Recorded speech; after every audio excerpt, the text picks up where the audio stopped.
Something is wrong. Something doesn't feel natural.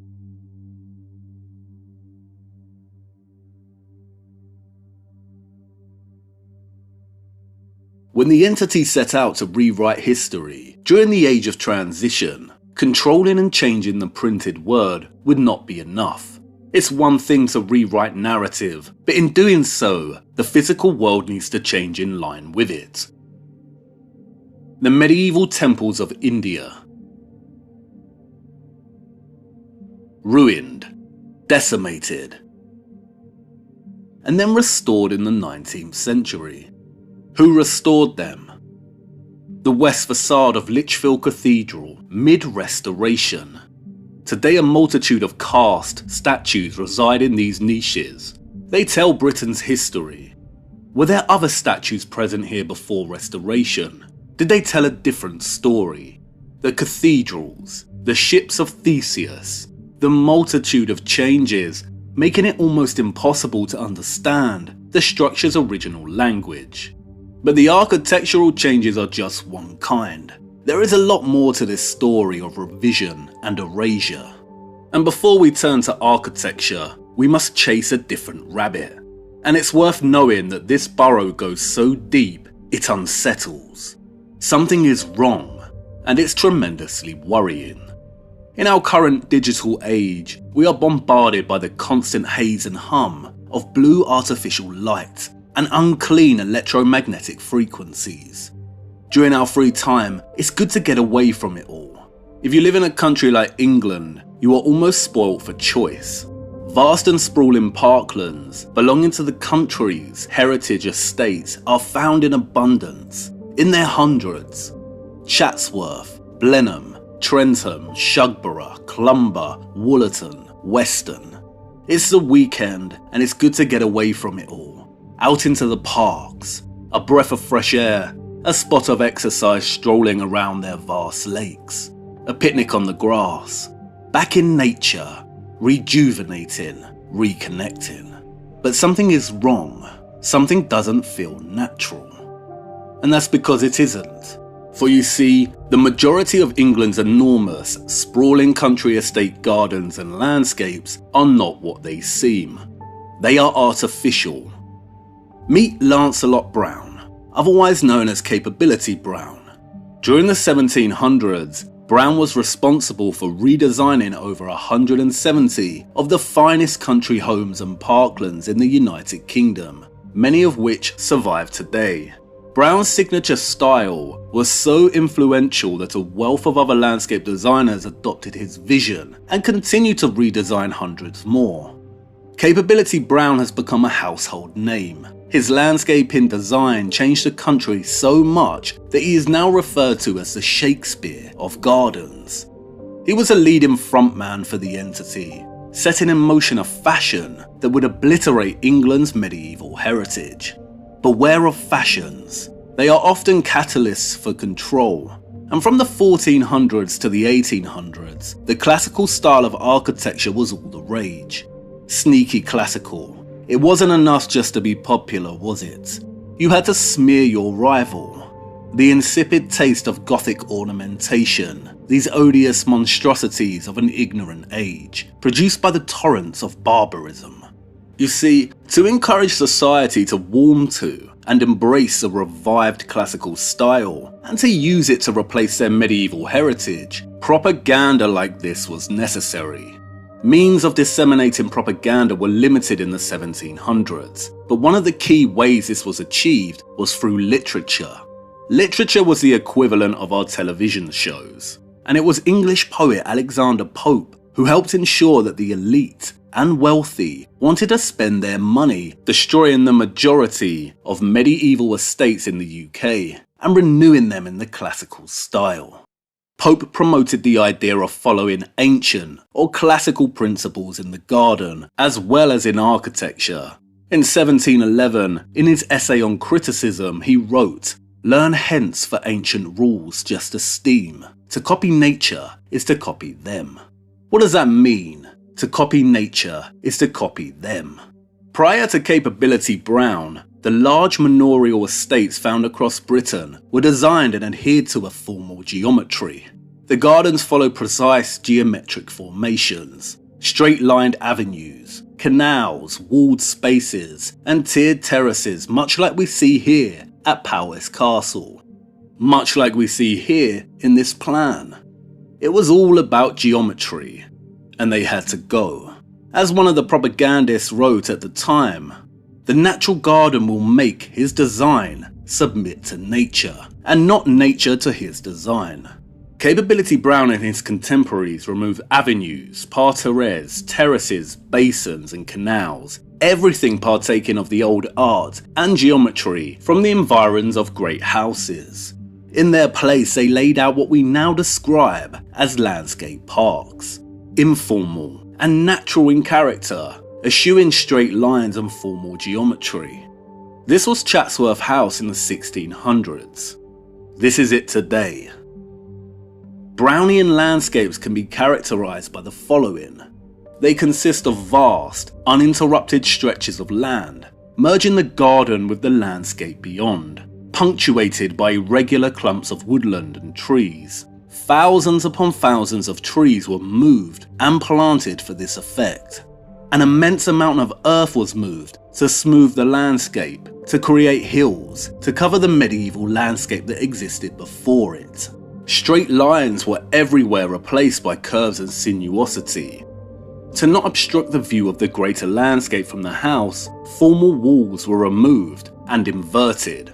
This is a ha-ha. It is an inverted wall or sunken wall. From the perspective of the house, it gives a continuous, uninterrupted view. And from the outside of the house, it prevents any livestock from entering this area.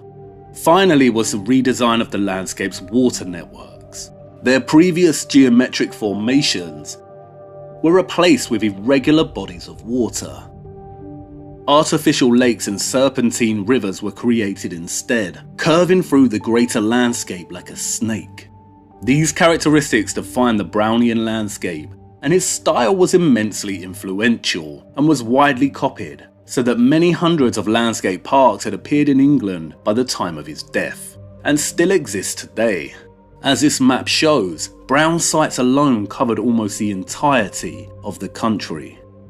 You see this landscape, from the clusters of trees, to the smooth gradients of hills, to the woodland borders beyond, and the serpentine river and lake.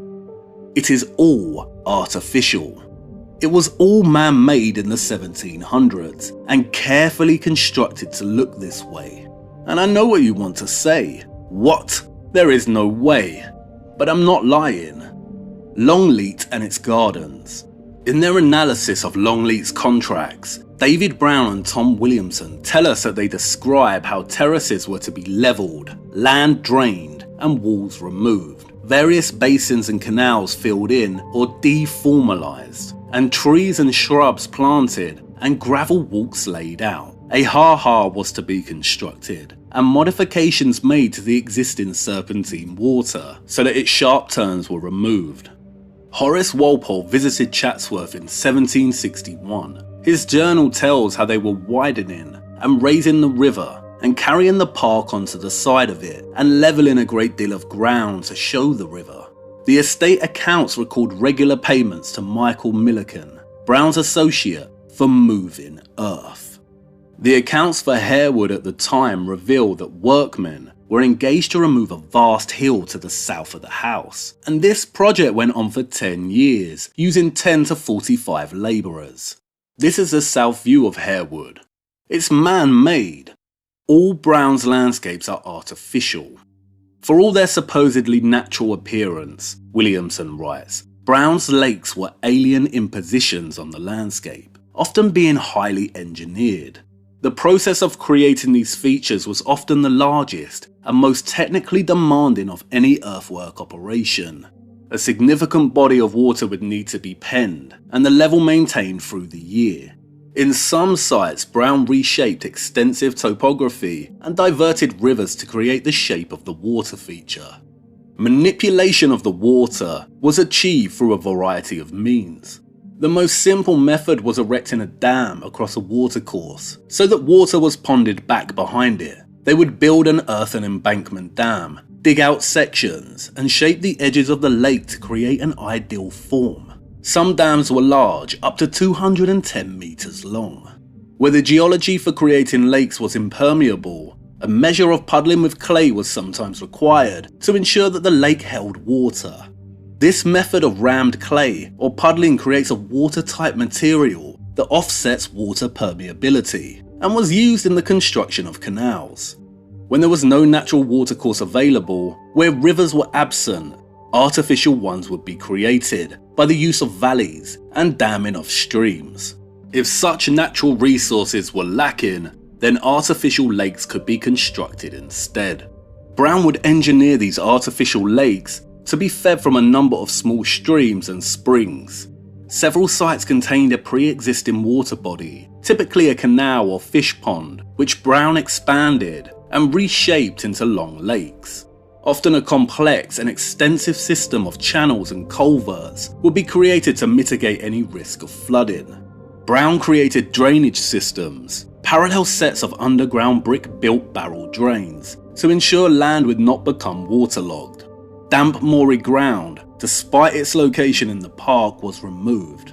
A certain mindset developed. If it could not be so improved, it should be drowned if possible beneath the waters of a lake. I hope you understand the enormity of Brown's activities, the vast amount of earth moving required to achieve this vision. Capability Brown, the Shakespeare of gardens, the great earth mover. It is almost unfathomable, and it characterized a majority of engineering construction throughout the 1700s. Did you know that for outside of a few limited areas, few water bodies of any size actually existed in lowland England at the start of Brown's career? Now there are huge lakes thanks to Brown. He remodeled the entire landscape of lowland England. Something is wrong. Something doesn't feel natural. The great earth mover. And what is earth? Soil. Mud. But how on earth was this the product of one man? How was Brown so capable that he reshaped England like this, especially during the 1700s? The lone entrepreneur and genius visionary is a story, a narrative. This was not the product of one man. That's the lie, the cover story. This was nothing less than a nationwide operation, carried out by hundreds, if not thousands of individuals. Operation Capability Brown. Operation Earth Mover.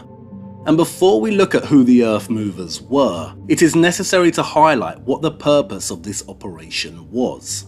Two objectives. The first of which would cause, as scholar Jonathan Finch has noted, the final obliteration of the earlier medieval manorial complex and its landscape. As Williamson also confirms for us, Brown's landscapes erased all signs of earlier history, as well as all aspects of local character. In some sense, they were earth sculptures. They have caused an archaeological lacuna, devoid of earthwork traces of the pre-park landscape. A lacuna is an empty space, an absence, a missing part. Some remains of the previous medieval landscape are traceable, but most of it has been muted or obliterated. And not only have ecologists, geologists, landscape experts studied Brown's landscapes and confirmed their artificialness, but recent excavations at Harewood House revealed part of the manorial complex, and, critically, the earth moving enacted by Brown and his men to erase the site from view. Very little worked stone was recovered from the site, indicating it was reused elsewhere on the estate, and the voids which have been left within the building were first filled with large pieces of rubble from the demolished building. The whole site was then covered with a demolition layer of rubble pieces, broken bricks, and a considerable amount of plaster or lime, within which was mixed discarded ceramic and glassware. The demolition layer was spread across the site. Obliterated, erased, our medieval history now a lacuna. Andrew Wild informs us that Brown compromised very little, sometimes destroying ancient avenues of fine trees, magnificent old yew hedges, and even historic mansions. In their place, Brown created scenes of sweeping turf, often covering hundreds of acres. Destroyed, buried. And listen to this. Sometimes the radical nature of Brown's work drew criticism, as in the case of Roche Abbey, where he grasped over the outline of the abbey ruins, leaving only the upright fragments rising from a bowling green lawn. It wasn't enough to remodel pretty much the entire English landscape. They were burying the monasteries that were already in ruin, destroyed 2 centuries before. Williamson really hits home the message of just how enormous and unfathomable this level of historical erasure was when he states, "What is so striking about such endeavours is that until we are told that this great effort has been made, we would often not know it." The second objective of Operation Capability Brown was, in some ways, even darker. To create these vast landscape parks in the 1700s, Parliament passed Enclosure Acts. This meant that suddenly, the land surrounding these sites no longer belonged to the common people. Their rights of access were removed, and fields were enclosed by hedges, walls, or fences. In other words, it enabled the portion of land belonging to the elites to expand and absorb everything around it. The enclosure bills amounted to 6,800,000 acres, or 1/5 of the total area of England. This caused a widespread displacement of people. It affected small-time farmers, villages, and eradicated a whole history of localized culture. Wild informs us that the enclosure involved the removal of communal rights, controls, or ownership over a piece of land, and enabled the total control of a vast acreage, which could be used for grand designs. This gave Brown and others power to change entire villages. For instance, at Milton Abbas, where he was involved with the clearance and rebuilding of the village. In some cases, many were destroyed. A substantial hamlet of Bowood in Wiltshire was removed when the park was laid out and partly drowned beneath the lake. Not only did it allow the powers that be to erase historical sites, but also stifled any chance of the lower classes maintaining localized prosperity. The world was changing, the Industrial Revolution was happening, workforce was needed elsewhere in different industries. It changed so many people's lives and displaced their heritage. And it's still unfathomable and hard to conceptualize just how much of England's history and landscape they managed to change during 1 century. And I cannot emphasize it enough as to just how big a single one of these artificial landscape parks are. As the frontman, Capability Brown gets all the credit, but he was just one landscaping leader operating within this larger Operation Earthmover. And a closer look at the historical literature and his records tell us everything we need to know. Contemporary correspondence makes it clear that Brown usually made no more than 4 visits each year to a particular site, often fewer. It was rather Brown's very capable associates who were responsible for much of what was created in his name. Brown's records show that by 1768, his profits had risen to £32,279, equivalent to many millions of pounds today, and that among his clients were half of the House of Lords. But they also show that there were many subcontractors, utilised to carry out his designs, highly skilled individuals that often supplied their own labour force.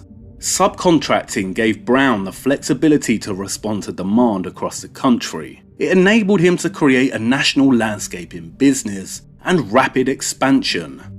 But as Williamson notes, Brown's books throw up a host of other names about whom relatively little is known. Many were apparently gardeners or nurserymen who were recruited locally, but who often then remained for many years in Brown's service. These were Brown's army of foremen, who he relied on to implement his plans to a high standard without close supervision. Men were recruited from varied backgrounds by these foremen. Sometimes estate labour was used to implement some or all of a design. Sometimes local labour was directly recruited. There were cohorts of surveyors and draftsmen ready to service the expanding market. The foremen often went on to become successful themselves, as was the case with Thomas White. He and his son went on to landscape more than 200 estates in Yorkshire and Scotland. Brown's foremen were trusted to such a high degree that when they encountered issues and had to change plan, they did so without Brown's approval. One account reports having to make a body of water 90 feet wider than Brown's original plan, of which the foreman concluded, "I think it will look well." As Finch writes, this is important evidence because it clearly shows that Brown's foreman was confident and trusted enough to take the initiative and had the ability to achieve Brown's overall vision, even when it meant adapting his plans. It also shows that the foremen were confident taking risks and not consulting Brown, even though they were working on estates that belonged to the country's most elite. Whoever these foremen or subcontractors were, they were trusted, knew exactly what they were doing, and were able to employ workforces readily. The whole thing reads like a tightly controlled inside job. Absences abound, in which the details are kept under lock and key. Even researchers acknowledge that there remain questions about how projects were approached, organised and directed, and it appears that a strategy of following the money is not going to provide us with the required understanding, as there are too many missing links. But when we dig more and look a little closer, we find a curious clue. In his analysis of Brown's remodelling of Harewood House and its landscape, Finch informs us that a year before Brown's first visit, a John Wooler of Whitby visited, producing a detailed design. Who was John Wooler? Well, originally a military engineer who had worked on several projects in the northeast. Aha, gotcha. If there was a significant and burgeoning landscaping industry, most of which was headed up by Brown, what is a former military engineer doing visiting sites and producing plans? Interestingly, when discussing the burial of the former medieval site at Harewood, Finch notes that the depth at which it was buried was considerably less than recommended by contemporaries and may reflect the urgency of the operation. Is that why a military engineer paid a visit? Was there an urgency to erase this site? It raises questions. Was the military involved at other sites? Was there a force above Brown orchestrating and directing this operation? Was secret or tacit military engineering technology used in re-landscaping the entire nation?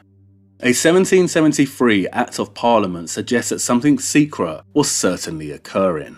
Parliament established a mechanism of road closure orders, creating perimeter belts around these sites, and which served to provide a measure of seclusion and privacy, as did the lodges which were erected at the gates of the larger parks. Parks removed the homes of local people and the fields of their labour from the polite gaze. Contracts drawn up when parks were created are sometimes quite explicit in this.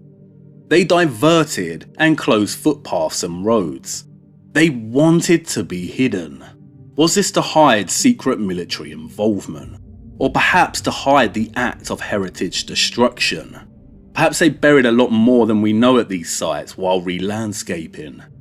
And if you're having doubts about whether this wide-scale re-landscaping of England was indeed an operation, then consider this. These parks look like this today, but at the time they would have looked very different. Not only would each job take decades, but for a long time the earth would have been without grass. Most of the trees would have been very small. As Lady Shelburne wrote at the time, Brown's plantations were very young, but promising. It's generally accepted that many illustrations of the time imagined how the sites would look in the future.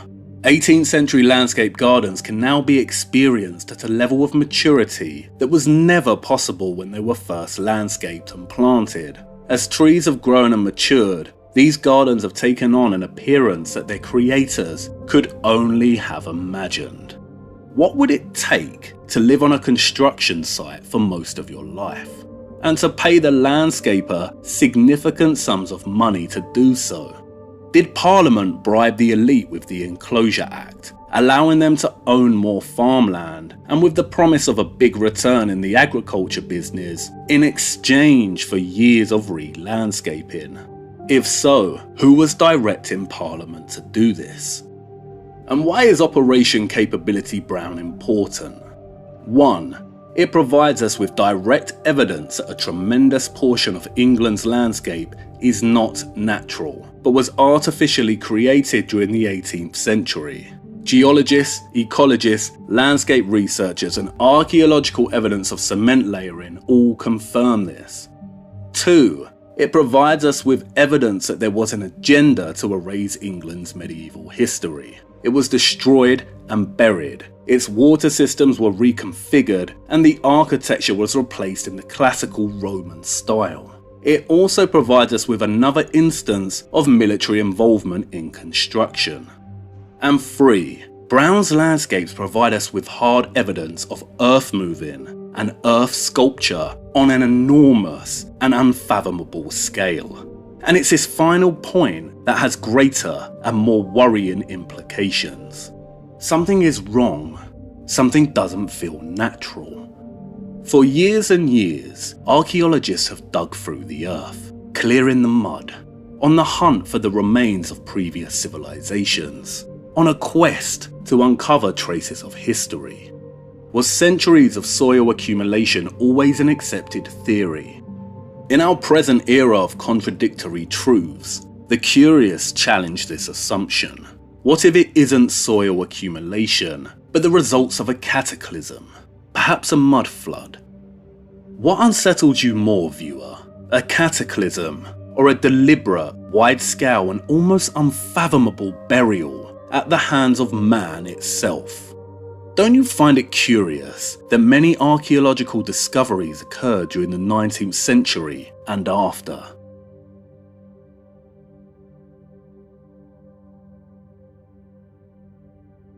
What if the landscape at some of these sites was deliberately engineered this way? Deliberately sculpted? Deliberately buried? What if they aren't as old as we think they are? If you came to England and walked these parks, would you know they were artificial?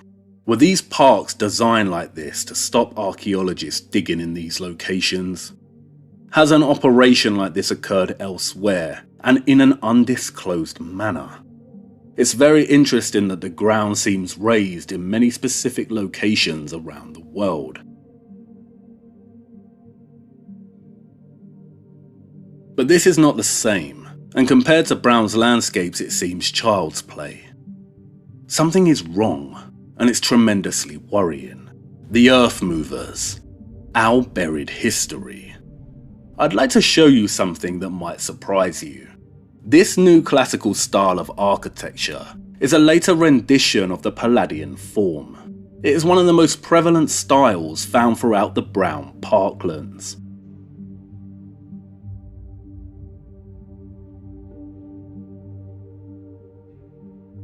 A classical estate, summoning the spirit of Rome. They replaced the medieval sites that once existed in these very locations. But look closer. Really look. Can you see it? A hidden message encoded into the architecture itself that perhaps only those in the know can truly understand. The bottom layer of this later Palladian style often features rustication masonry.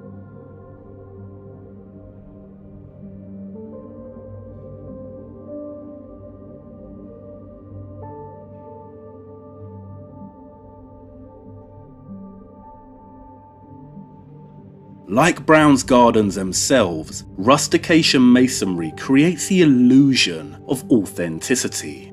The blocks are supposed to look rustic, antique, old, but they have been purposefully crafted this way.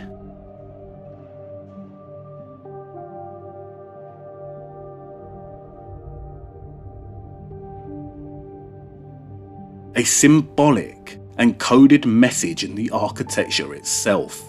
The rustication here symbolises the old, the former, the past. A hidden in plain sight, mocking gesture to its medieval predecessor. We built ourselves on top of you, on top of the old. We now own the land, and you exist beneath us, and we will continue to dominate and squash you into the very ground below until you are no longer visible and belong to ancient history. They are telling us we know what's beneath because we buried it. And is that a stretch? Looking for coded messages in all styles of architecture. Because they're often packed with religious codes and messages. So the first thing you notice with this entrance porch is that it's got 5 sides to the bay. 1, 2, 3, 4, 5. And each side is 5 foot long. 3, 4, 5. 5 times 5, 25. That symbolises the 25th of December, Christ's birthday, and the 25th of March, the date of the Annunciation to the Virgin Mary. Perhaps it's not a stretch after all. And it really seems that the classical is full of symbolism and hidden messages. Blenheim, one of Capability Brown's finest landscapes. But look at the palace's ceiling. The all-seeing eye. The eye of the entity. I think it's time we took a closer look at this classical style and how it rose again.